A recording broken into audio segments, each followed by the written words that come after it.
Hello and welcome to knocking opportunity. अगर आप appear होने वाले हैं जूनियर असिस्टेंट टाइपिंग टेस्ट के लिए तो ये वीडियो आपके लिए है, इसे लास्ट तक ज़रूर देखें। पर उससे पहले अगर आपने चैनल को सब्सक्राइब नहीं करा तो चैनल को सब्सक्राइब कर लें, बेल नोटिफिकेशन को प्रेस कर लें ताकि आपको सभी जॉब अपडेट्स मिलते रहें। ये वीडियो है regarding those candidates who are going to appear for the junior assistant typing test. उनके लिए एक नोटिस रिलीज़ किया गया है बाय JKSSB। इस नोटिफिकेशन में दिया गया है कि वो कैंडिडेट्स जिन्होंने अप्लाई करा है फॉर द मल्टीपल पोस्ट और उन्हें मल्टीपल एडमिट कार्ड इशू करे गए हैं तो उनसे रिक्वेस्ट है कि वो सिर्फ एक ही शिफ्ट में अपीयर हों।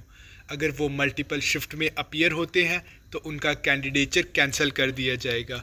और ये चीज़ बोल्ड लेटर्स में इस नोटिफिकेशन में दी गई है जो आप देख सकते हैं।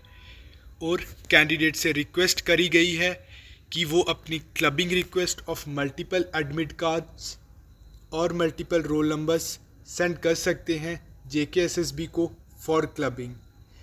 Thank you for watching this video.